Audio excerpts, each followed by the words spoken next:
Irmãos, se algum homem chegar a ser surpreendido em alguma ofensa, vós que sois espirituais, encaminhai ao tal com espírito de mansidão, olhando por ti mesmo, para que não sejas também tentado. Levai as cargas uns dos outros, e assim cumprireis a lei de Cristo. Porque, se alguém cuida ser alguma coisa, não sendo nada, engana-se a si mesmo. Mas prove cada um a sua própria obra, e terá glória só em si mesmo, e não no outro.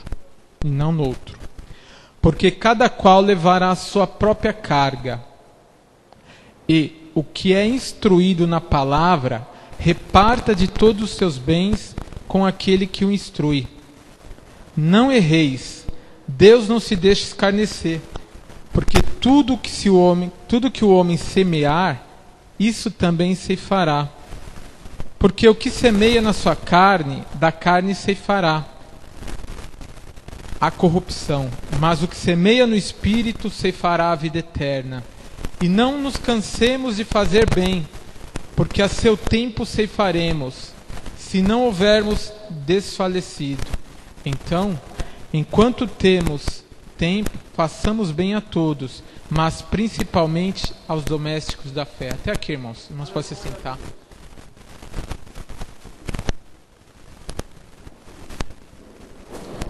Aleluia, Jesus. O tema dessa pregação, dessa meditação, é: a igreja plural é maravilhosamente transformada no singular. O objetivo é, ao final dessa meditação, a gente conseguir entender o tema. Às vezes, né, diz que o tema tem que ser sucinto, né? Mas eu coloquei ele propositadamente porque é objetivo da meditação entender a igreja como sendo plural, a eclésia, ela é maravilhosamente transformada no singular. A Epístola aos Gálatas foi escrita pelo apóstolo Paulo por volta de 55 a 60 depois de Cristo, endereçada inicialmente às igrejas da Galácia, uma região da Ásia Menor. O principal argumento é a defesa da liberdade cristã em oposição ao ensino dos judaizantes. Esses falsos mestres que insistiam na observância das cerimônias da lei como parte essencial do plano de salvação. Nada diferente do que hoje a gente vê na igreja contemporânea, né? Igrejas que estão usando os rituais judaicos para ingressarem dentro da liturgia cristã. Como a história é engraçada, né? Ela se repete a cada ciclo. Só muda os artistas, né? Os atores, né? Mas a essência, a roupagem é sempre a mesma, né? Isso está acontecendo nos nossos dias, né? E foi por isso que o Senhor inspirou Paulo, através do Espírito Santo, a escrever a igreja que somos nós. A palavra de hoje, ela é ela cai sobre a igreja. E estudando para trazer essa mensagem para os irmãos, eu achei uma definição de um teólogo, pastor teólogo luterano alemão, Leonard Goppert, acho que deve ser essa forma de se falar, que ele diz o seguinte: Paulo compreende como igreja de Deus o grupo de pessoas atingidas pelo chamado eletivo de Deus na pregação missionária e no batismo. Grupo esse que, portanto, está em Cristo, pelo qual e através do qual é pregada a palavra e celebrada a ceia do Senhor. Ou seja, as duas ordenanças, batismo e ceia. A pessoa ela é atingida pela palavra do Senhor, ela reconhece o Senhor, é batizada. E o que mais que ele fala assim? essa mesma pessoa, ela responde ao Evangelho confessando, crendo e servindo de fé. Então ela confessa, crê e serve com fé. E que por isso está trilhando o caminho através da cruz para a ressurreição. Na concepção desse teólogo, essa era a forma qual Paulo cria na igreja de Deus. A palavra do Senhor nos diz, e Jesus falando, né, que a igreja ela é composta de dois grupos, né? O que fica, o que vai ficar e o que sobe, do joio e do trigo. E isso é claramente a gente vê hoje na igreja contemporânea. Claramente a gente vê isso. Claramente a gente vê. A questão é: qual das igrejas a qual eu quero fazer parte? Essa é a questão que eu quero trazer hoje para os irmãos. Qual é a igreja a que eu quero fazer parte? Da que fica ou a de que sobe? É interessante, irmãos, que hoje nós temos várias divisões das igrejas, chamadas denominações. Então nós temos batistas, presbiterianos, metodistas e por aí vai, né? Na concepção de Paulo, olha só que interessante. Na concepção de Paulo, não existe isso, existe apenas uma igreja. Como nós acabamos de ler aqui, é uma igreja que aceitou a Cristo e que serve a Cristo. Essa é a concepção de Paulo. Falando isso ao Coríntios, né? Primeira carta de Coríntios, olha só o que Paulo fala. 1 Coríntios 3, o 3 e diante. Porque ainda sois carnais, pois, havendo entre vós invejas, contendas e dissensões, não sois porventura carnais e não andais segundo aos homens? Porque, dizendo um, eu sou de Paulo, e outro, eu de Apolo, porventura não sois carnais? Será que não é isso que hoje essas divisões, eu sou batista, eu sou presbiteriano, eu sou metodista, eu sou assembleiano? Pois quem é Paulo e quem é Apolo, senão ministro pelos quais crestes, e conforme o que o Senhor deu a cada um? Eu plantei e Apolo regou, mas Deus deu crescimento. Deus deu crescimento. Pelo que nem o que planta é alguma coisa, nem o que rega, mas Deus é o que dá o crescimento. Ora, o que planta e o que rega são um, mas a cada um receberá o seu galardão segundo o seu trabalho. Cada um receberá o seu galardão segundo o seu trabalho. Porque nós somos cooperadores de Deus, vós sois lavoura de Deus e edifício de Deus. Segundo a graça de Deus que foi me dada, pus eu como sábio arquiteto o fundamento, o outro edifica sobre ele, mas veja cada um como edifica sobre ele. Porque ninguém pode pôr outro fundamento além do que já está posto. Ninguém pode pôr além do que já está posto, o qual é Jesus Cristo. Esse é o fundamento. Ainda que temos várias denominações, mas tem apenas um fundamento: Jesus Cristo. Jesus Cristo. A Igreja Universal, e hoje o pastor falou sobre isso na aula, né? A Igreja Universal é essa a qual Paulo falou, é aqueles que aceitaram a Cristo e seguem levando a sua cruz. Está trilhando através da cruz para a ressurreição. Mas voltando ao texto. Dentro disso que nós lemos aqui, destaco dois temas aqui, a qual Deus pôde me dar. Primeiro deles, que vai do versículo 1 ao versículo 6.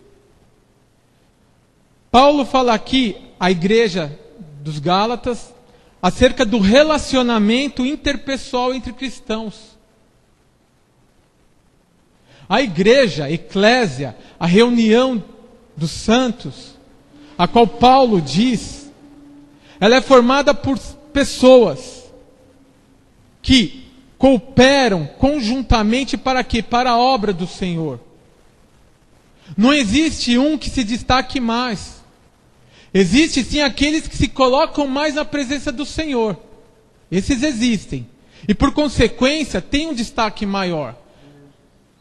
Mas a vontade de Deus é que a igreja, assim como Paulo fala do corpo, que ele tem que ser bem ajustado. E no texto que nós lemos, versículo 1, lerei novamente. Se algum homem chegar a ser surpreendido em alguma ofensa, vós que sois espirituais, encaminhai a tal com espírito de mansidão. Esse encaminhar, em outra tradução, diz o quê? É dar conselho, ajudar. Só que o texto que Paulo fala aqui é: se vós for espirituais. E o que é ser espiritual? Capítulo 5 de Gálatas, versículo 25 diz, se vivermos em espíritos, andemos também em espírito. E o interessante aqui é que, nesse ponto, a pessoa que está em falta só vai brotar cura na vida da pessoa se a pessoa que o intervir a ele for espiritual, porque é através da mansidão que brota a cura. Os irmãos já perceberam, estão no seu lar, com seus filhos, quando você chega com uma palavra, você está certo, você vai repreender. Se você chegar com mansidão, a outra pessoa escuta. Agora, se você chega já acusando, já gritando, como que essa pessoa reage? Ela vai reagir como o quê? Ela vai se colocar em posição o quê? De defesa. Mas se você chega com mansidão, a pessoa ela vai entender. Só que para agir com mansidão, o texto diz, e aqui a gente vai chegar e a gente vai aprofundar mais nesse tema aqui, a pessoa tem que ser espiritual. E há um detalhe aqui também que Paulo fala, olhando por ti mesmo, para que não sejas também tentado. Ou seja, posso intervir, é meu dever como cristão. Se alguém está fazendo algo errado, eu tenho que intervir, eu tenho que colocá-lo no trilho, mas também tenho que ver, tenho que orar para que eu não seja tentado naquele mesmo item.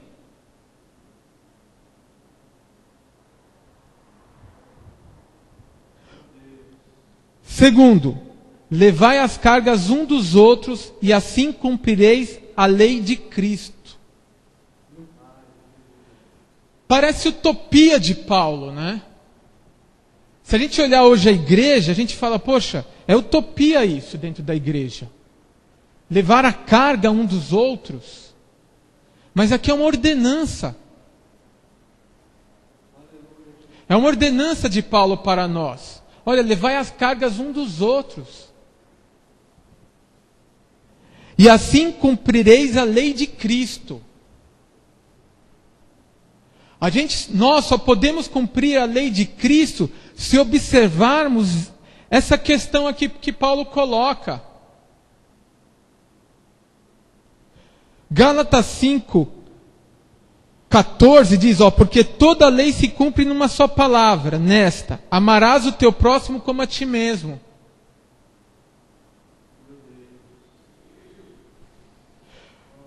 E nós vamos vendo aqui que Paulo fala que dentro da igreja não é formado só de homens espirituais. Tem os fracos. Se pegar alguém surpreendido em alguma ofensa, a pessoa está fraca espiritualmente. Endireitai, colocai no caminho. Vós que estáis em pé, vigiai para que não caia.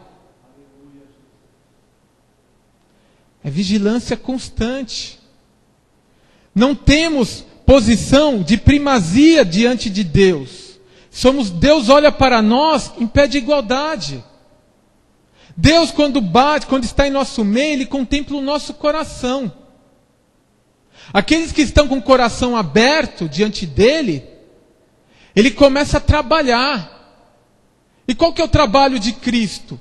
É através de um hino, a pessoa se sente tocada, através do louvor, da adoração, através da ministração da palavra, mas o coração tem que estar aberto a isso. Se o coração não estiver aberto para isso, não tem como Deus agir, não tem como o Espírito Santo atuar. É condição sine qua non, é condição essencial na vida do homem, ele estar aberto à ação de Deus. E levar as cargas um dos outros é um dever do cristão, para fazer cumprir a lei de Cristo, que é o amor. Certa feita, a Bíblia diz, que um jovem chegou diante do Senhor e disse cumprir todos os mandamentos. E Jesus, só te falta um. Vai e vende tudo e dê aos pobres. E esse jovem ficou triste.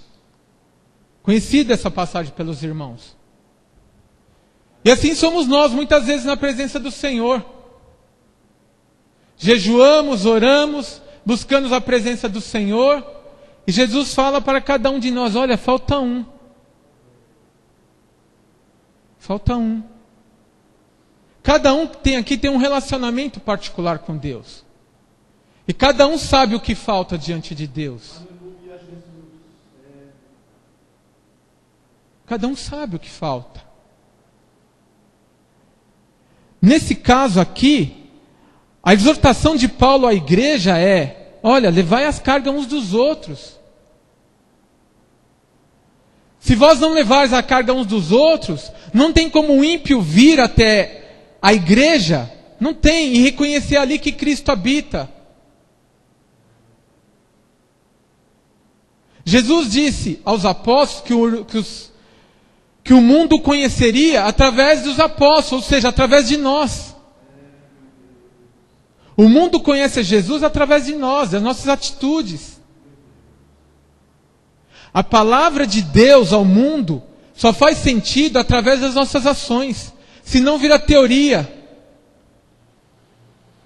Podemos falar, pregar, mas se as nossas ações não condizerem com aquilo que estamos falando, para o mundo é vão. Não diz nada. É mais um falando de Deus. Só mais um. E há vários. Há vários. Versículo 3. Porque se alguém cuida ser alguma coisa, não sendo nada, engana-se a si mesmo. Aqui Paulo está falando uma outra categoria. Achamos ser muita coisa, achamos conhecer a Bíblia, achamos que através das nossas obras, pelos nossos dízimos. Isso não é nada. Isso não é nada. Está enganando a si próprio. Se não for a graça de Deus na nossa vida, para nos mantermos em pé, nós não somos nada. E há muitos, assim, que se acham super crentes, que oram, jejuam, mas está longe do Senhor. O próprio Senhor Jesus diz, olha, que nos últimos dias, muitos irão ter muitos espantos, muitos chegarão diante dele, olha, profetizei em teu nome, expulsei demônio, afasta-vos de mim, eu não vos conheço. Não vos conheço. Não vos conheço. E por que isso? Porque eles estavam apenas firmados na religiosidade. Cumprem tudo que apenas o ritual. Mas o coração está longe. O coração está distante. Não consegue se compadecer do sofrimento dos outros.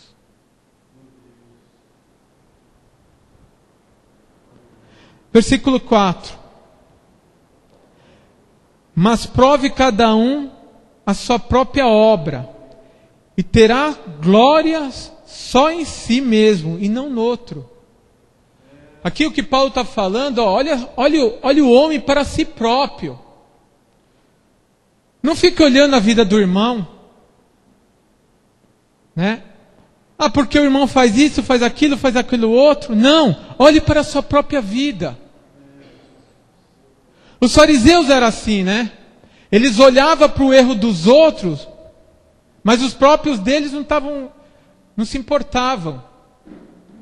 Olhe para a sua própria obra. Veja onde você tem andado. Veja aquilo que você tem feito. Veja se aquilo que você tem feito realmente está diante de Deus, tem agradado ao Senhor. Ele diz, e terá glória em si mesmo e não no outro.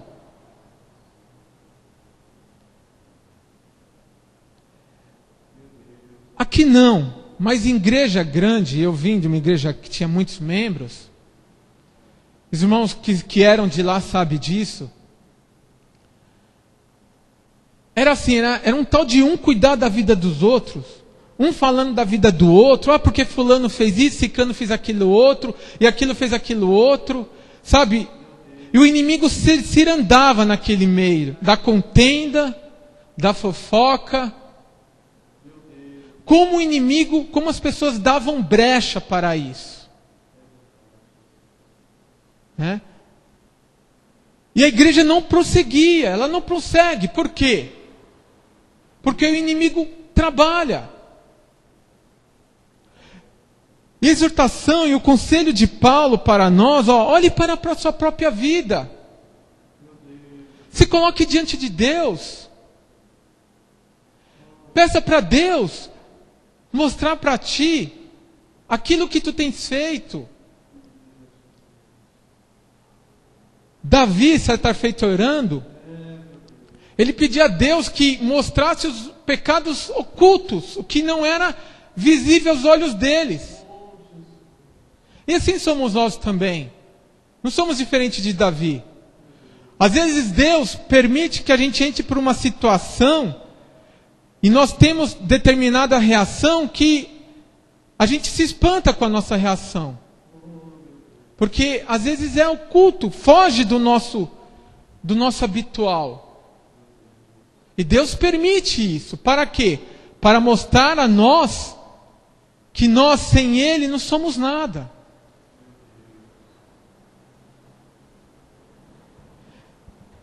Versículo 5. Porque cada qual levará a sua própria carga. Seremos cobrados, ou seja, e essa carga aqui é diferente da carga do versículo 2. No versículo 2, está falando de fardo. Levar o fardo um dos outros, é ajuda mútua. O princípio básico da igreja, quando o ímpio se converte e vem até a igreja, ele vem através de Cristo. Ele vem querer receber algo diferente que o mundo não pode dar. E será que ele encontra isso dentro da igreja?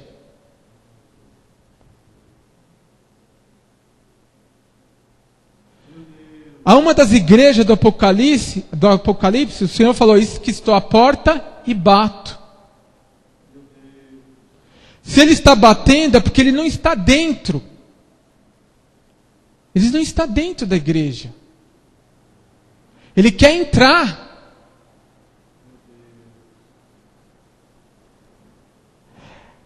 Aqui a carga, aqui é a cruz. Nós vamos chegar diante do Senhor e vamos colocar diante do Senhor. O que nós fizemos, seja bom ou mal, o Senhor sabe. Entregaremos ao Senhor. Porque cada qual levará a sua própria carga. Versículo 6. E o que é instruído na palavra, reparta todos os seus bens com aquele que o instrui. Em um outro texto, em outra tradução aqui, diz o seguinte: esse repartir todos os seus bens está relacionado a compartilhar. Compartilhar com aquele que instrui. Ou seja, o que Paulo está dizendo aqui é que a igreja é um compartilhar do que é da ação de Deus na vida dos membros. Eu tenho que levar o fardo do meu irmão, eu tenho que ajudá-lo, eu tenho que colocá-lo no trilho, mas tenho que olhar para a minha própria vida. Tenho que cuidar da minha vida, mas também eu tenho que compartilhar. Aqui, nesta noite, foi dito 2 testemunhos, o do irmão Márcio e da Andréia. Essa é a reunião dos santos. É compartilhar o que Deus tem feito. Para quê? Para que possa aumentar a nossa fé, a minha fé. Se Deus agiu na vida do irmão, Deus vai agir na minha vida. Se Deus deu livramento para o irmão, Deus vai dar livramento para a minha vida. É o compartilhar, é o falar, é o adorar a Deus, porque Deus tem agido pela palavra na igreja. Imagina só, o pastor tem pregado aqui, tem dado, e não tem ação de Deus, algo está errado. Deus tem que agir.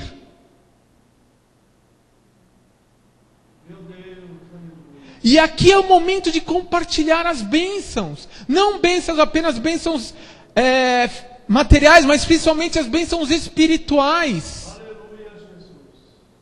E aí que a minha fé aumenta. Quando eu vejo que eu estou no caminho certo, eu estou num lugar onde Deus está agindo na vida dos irmãos.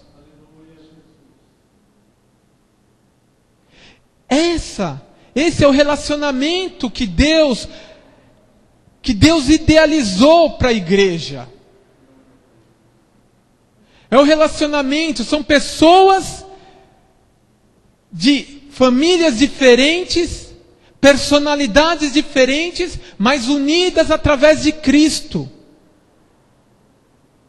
Onde não é o meu querer, não é o querer do irmão, mas é o querer de Deus que opera.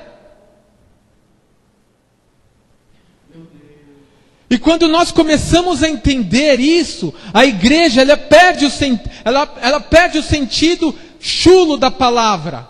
Na questão de que o mundo entende de um lugar onde só está lá para o quê? Para recolher dinheiro. Porque esse é o entendimento das pessoas que estão no mundo. Quantas vezes você vai para a igreja para dar dinheiro?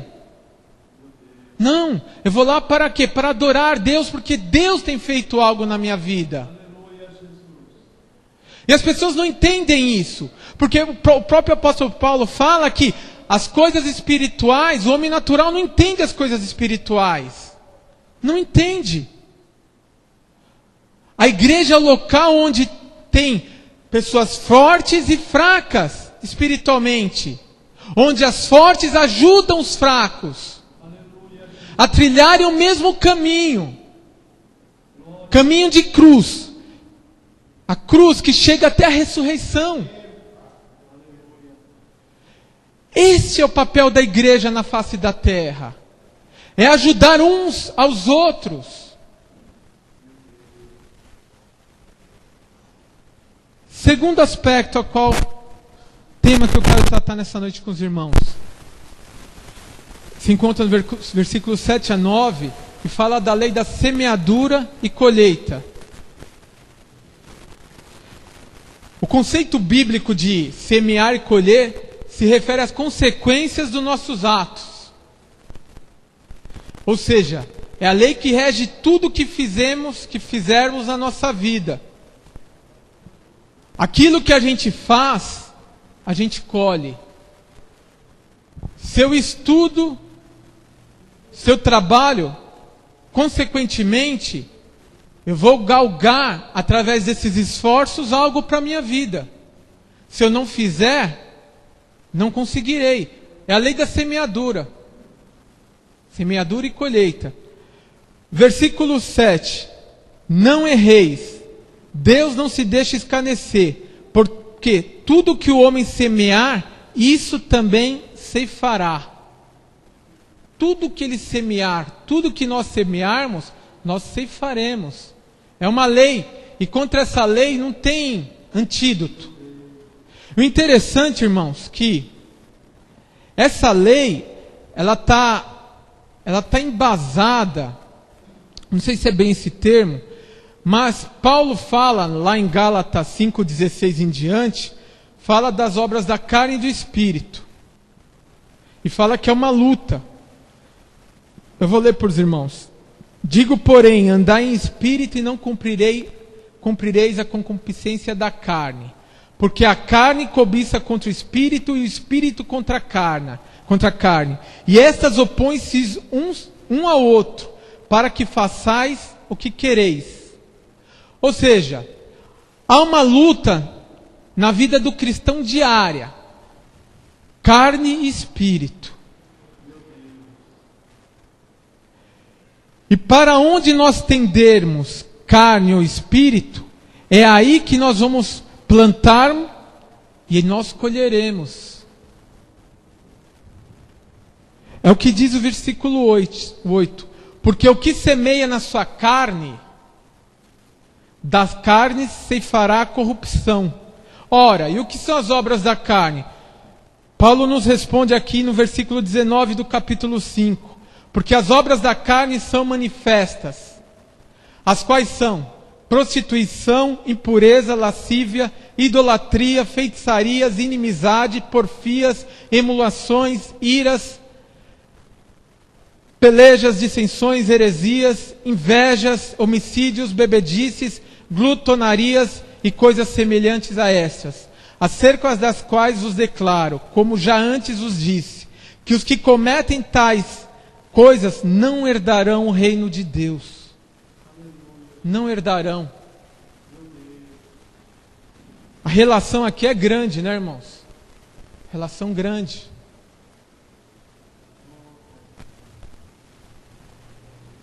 O interessante é,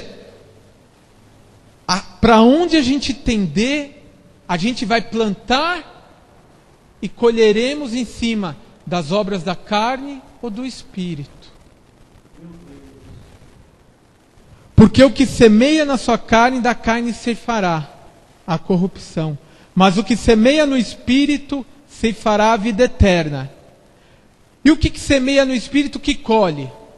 Mas o fruto do espírito é caridade, gozo, paz, longanimidade, benignidade, bondade, fé, mansidão e temperança. Contra estas coisas não há lei. E os que são de Cristo crucificaram a carne com as suas paixões e concupiscências. É o fruto do Espírito. O interessante, irmãos, disso é como nós identificamos para onde que nós estamos indo. É uma luta diária. É uma luta diária. É uma luta da carne e do espírito. Daí, dessa luta, vai depender o nosso porvir.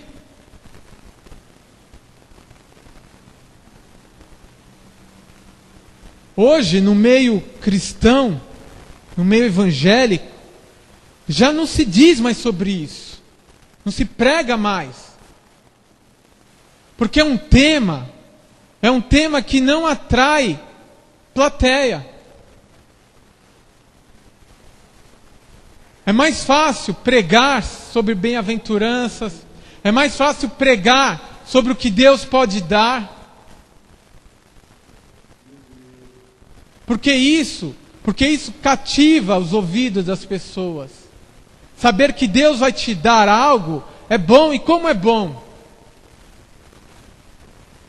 Mas o contrário, saber que nós devemos nos humilhar diante do Senhor, que nós devemos reconhecer os nossos erros diante do Senhor, é algo que hoje a humanidade ela sempre foi rebelde, mas ela está se tornando rebelde dentro da própria igreja.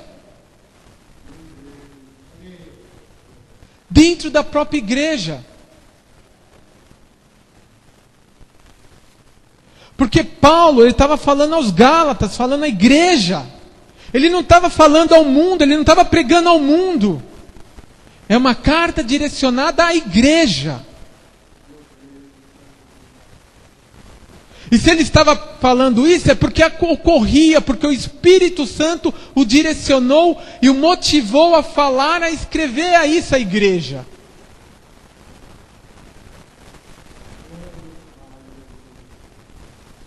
E hoje ele fala a igreja que se reúne aqui. É a mesma igreja daquela época que está reunida aqui. É um povo ao qual crer no Senhor Jesus.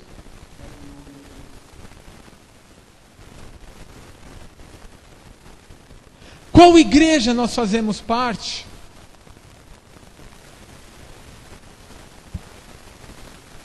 Mas entenda, irmão, é uma luta. É uma luta. Eu comecei falando para os irmãos aqui que é uma luta. Eu li a palavra onde diz, porque a carne cobiça contra o espírito contra a carne. É uma luta que nós travamos diariamente. Mas devemos ser sensíveis para entender isso. Devemos pedir o que é o Espírito Santo, sensibilidade de entender em que momento na nossa vida algo está errado para que possamos corrigir. Entenda uma coisa, o nosso relacionamento entre cristãos depende efetivamente dessa lei aqui.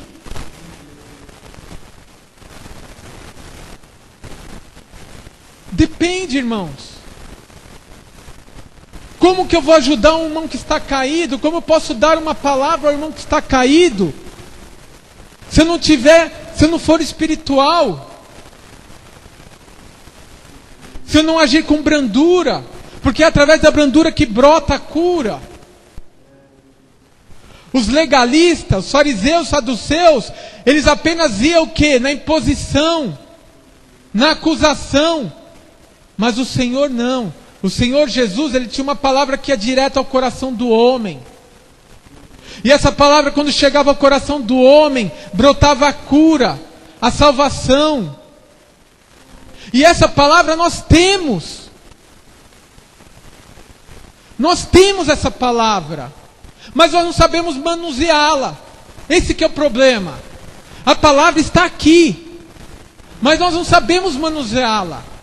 É mais fácil nós impormos através do nosso legalismo que você está errado, que você diante da palavra está errado, mas só que quando ela sai do trono de Deus através do Espírito, ela chega ao coração do homem e aí produz o quê? Frutos de arrependimento. Mas para isso é necessário que a minha vida ela esteja baseada nos frutos do Espírito. Porque senão, não conseguirei fazer isso. Porque o próprio Cristo falou, olha, sem mim nada podeis fazer.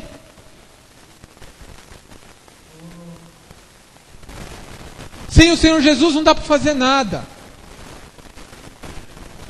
Pregaremos, cantaremos, mas não surtirá efeito no coração do homem.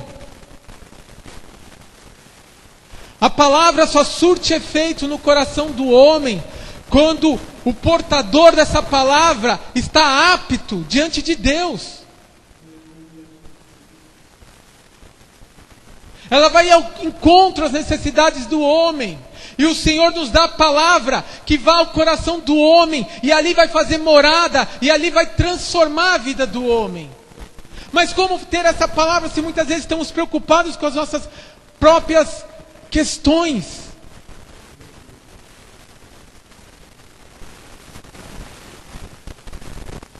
E a lei da semeadura. Aquilo que plantarmos, colheremos. Não tem como escapar dessa lei. Não tem como. Versículo 9. E não nos cansemos de fazer bem, porque a seu tempo ceifaremos, se não houvermos desfalecidos.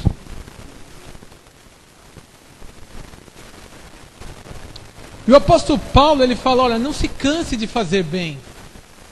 Mesmo quando tudo que está ao seu redor diga o contrário.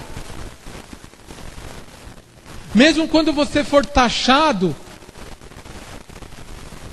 não se importe com isso, faça o bem. No seu tempo você vai colher. É interessante que ele usa aqui, se não houvermos desfalecidos. Por que isso? Porque pode demorar. Pode demorar. A Bíblia fala lá no livro dos Hebreus sobre os heróis da fé. Que muitos não conseguiram aquilo que queriam, mas pela fé prosseguiram. Pela fé prosseguiram. É uma questão de fé aqui. É crer nessa palavra ou não crer.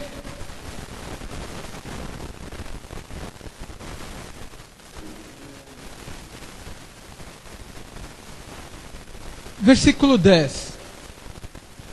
Então, enquanto temos tempo, façamos bem a todos, mas principalmente aos domésticos da fé. O que Paulo está falando aqui, enquanto temos tempo, continuemos a fazer o bem, mas principalmente aos domésticos da fé. Ou seja, primeiro de casa, primeiro aqui na igreja. Entender o que o irmão está passando.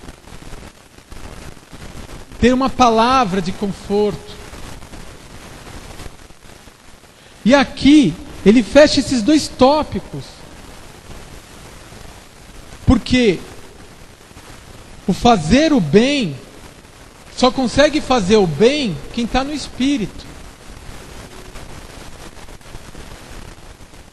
Quem está no Espírito, quem tem o fruto do Espírito, ele tem gozo, tem paz, mesmo em meio a todas as circunstâncias adversas da vida. Ele consegue ter gozo e paz.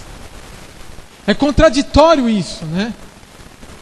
É a paz a qual Paulo fala que excede a todo entendimento. Essa paz, ela só é fruto de um relacionamento com Deus através do Espírito. É saber através da fé que Deus está agindo na minha causa. Mesmo quando meus olhos mostrem o contrário. É saber pela fé que Deus está movendo.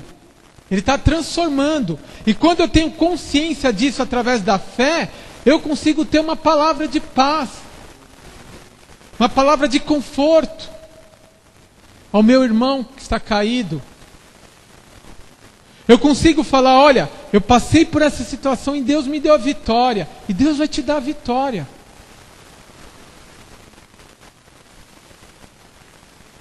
Mas isso é através do quê? Daquilo que nós semearmos. Se nós semearmos discórdia, contenda, o que nós vamos colher?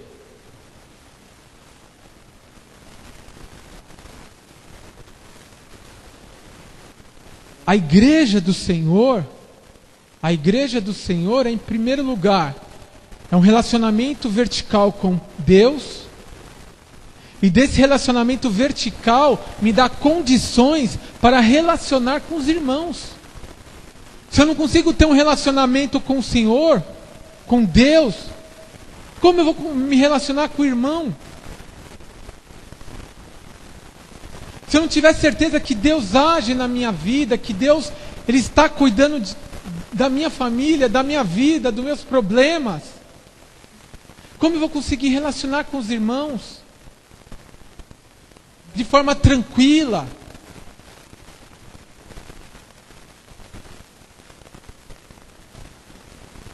A igreja a qual o Senhor idealizou é uma igreja que tem fruto do Espírito. Essa é a igreja que vai subir. Ainda com as nossas falhas. E olha aqui, enquanto nós estamos aqui, o Senhor nos dá, cada dia que dá, o Senhor nos dá mais uma chance. A cada dia que passa, o Senhor dá uma chance de nós nos arrependermos, de nós chegarmos à presença dEle. A cada dia que passa. É um dia a mais de conhecer o Senhor, de meditar na obra que o Senhor faz. Mas isso é uma decisão que cabe a nós, que cabe a mim individualmente. E aí, explicando o tema e finalizando, a igreja plural reunida aqui em cada uma das portas que se tem na face da terra, ela é maravilhosamente transformada no singular. Ou seja, a igreja, instituição, homem, legal, ela vai ser transformada sim, pela igreja invisível. A igreja individual, singular. A partir do momento que eu me coloco na presença do Senhor, transformando as minhas atitudes, eu estou o quê? Transformando a igreja. Essa igreja legal, legalista, formal. Porque ou eu sou um adepto dessa igreja legalista, ou eu sou um adepto da igreja que vai morar no céu. É por isso que a igreja ela é transformada no singular. É através da minha vida e da sua vida. O Senhor transforma.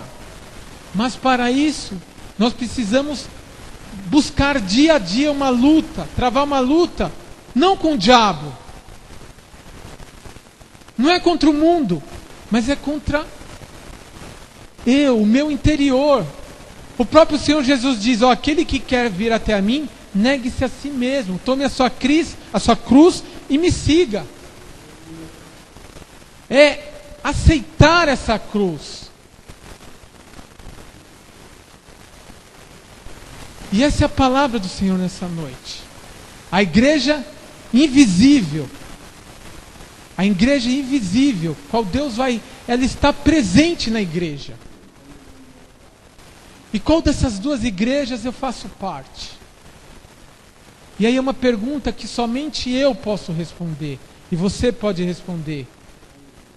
Que Deus nos dê graça e nos dê força para que nós sigamos o caminho a qual Ele idealizou para a nossa vida. Que os irmãos sejam abençoados em nome de Jesus. Amém.